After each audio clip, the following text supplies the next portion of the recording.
Show you how to add an MP3 to a set that you have already created, not a set, I'm sorry, a song you have already created in Multitracks.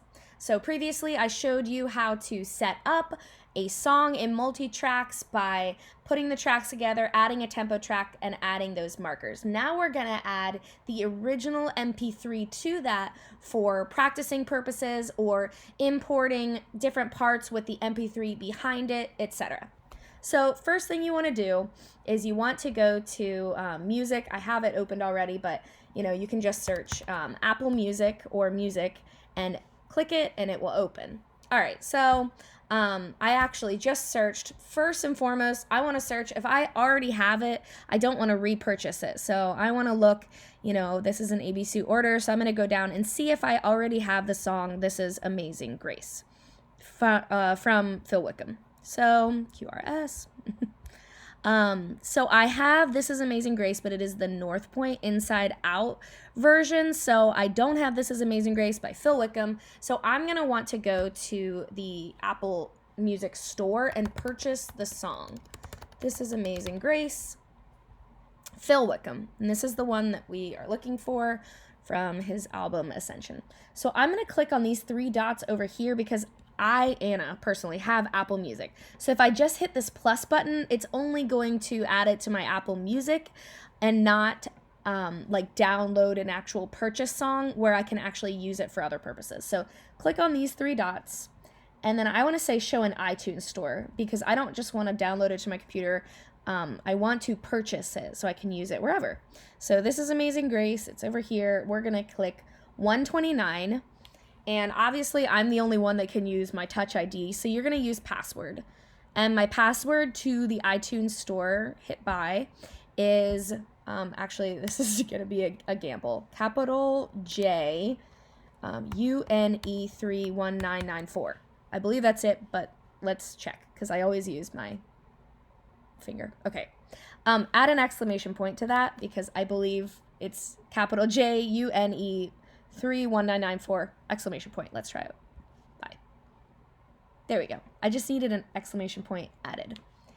So once I buy that, it's going to give you a couple like, hey, are you sure you want to buy this? Just go ahead, purchase the song.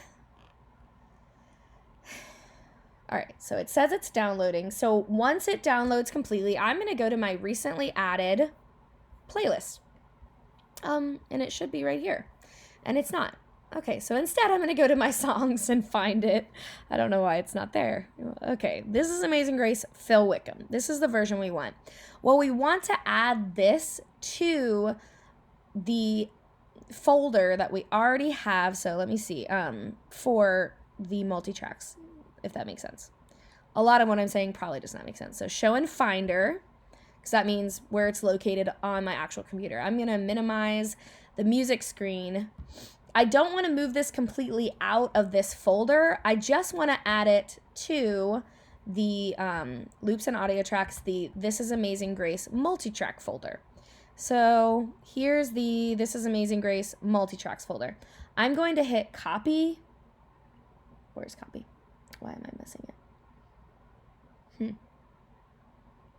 Okay, it's proving me to be a liar. Oh, copy, right here. I'm sorry. And then I am going to paste this item into here. We don't have to worry about it being a different key because I just went ahead and did the original key.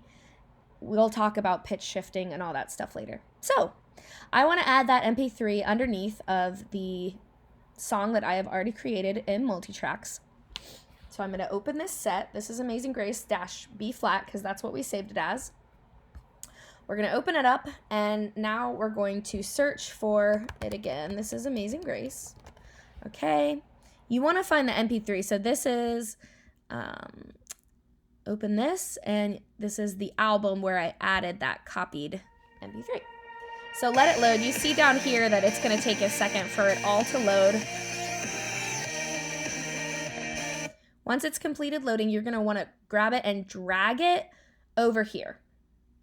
Okay, so I find the easiest way to do this is to solo the click and solo this. you're going to want to find the exact starting point. Actually, I'm going to unsolo the click.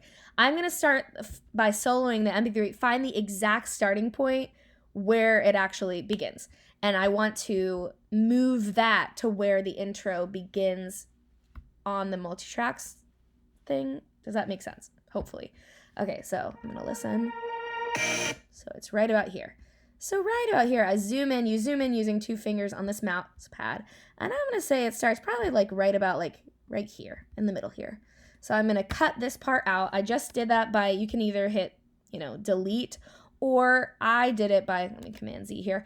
I did it by just cutting a piece and hitting Command X. That just, crosses all that out. I'm going to delete this.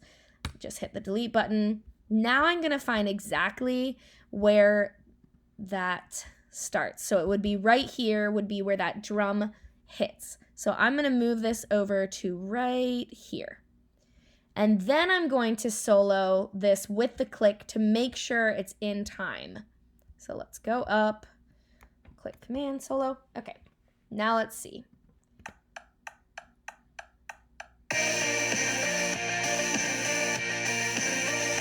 Okay, the MP3 is really loud. So first I'm actually going to go over here, turn the MP3 down a little because I can't even hear the click. I usually turn it down to about 12 if I'm just using the click.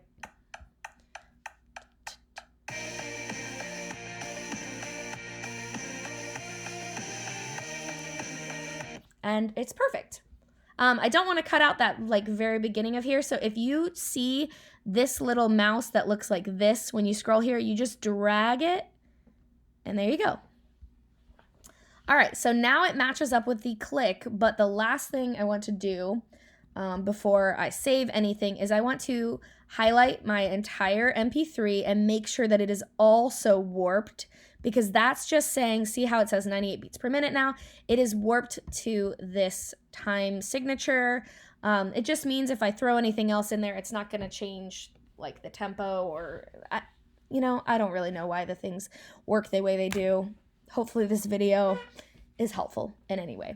So there you have it. You have an MP3 attached to this. So if you wanted to, let's say, just unhighlight all of these, you could unhighlight them, and then you could export this if you wanted to and just say, all right, I'm going to export this to upload it to Planning Center so people can listen to the MP3 with just the click and guide behind it. I would go click and guide, and then I would save it. I'm not going to save it right now though, because I don't want to. But yeah, just make sure, what I often do when I do that, make sure it's at least -12 when you're exporting it with the click and guide. Otherwise, all you can really hear is the MP3 and you can't really hear the click and guide.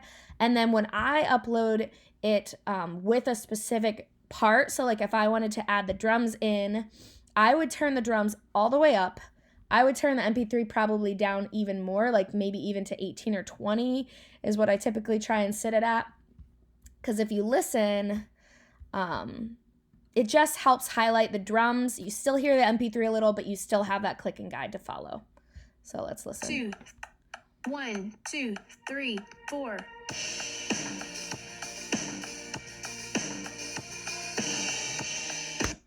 And then, if I wanted to export that, I would export that. Make sure that, nothing else is highlighted. Otherwise, the bass may come in later, acoustic. And then all I want to hear for this part is the drummer's part. So, I would export this for the drums and just put, "This is Amazing Grace drums." And that way the drummer can just be listening. They can hear a little bit of the MP3 behind it, and then they can really hear their part on top of it all. So there we go. And again, if I ever make a change like this, I don't want to keep that at 6. I want to take that back there. And then I'm just going to go ahead and save this. That way, next time I pull this up, that MP3 is still in there. So you just need to hit Save Live Set. And then it's done. And it'll just save it so that next time I go back and open it, this MP3 is still attached. There we go.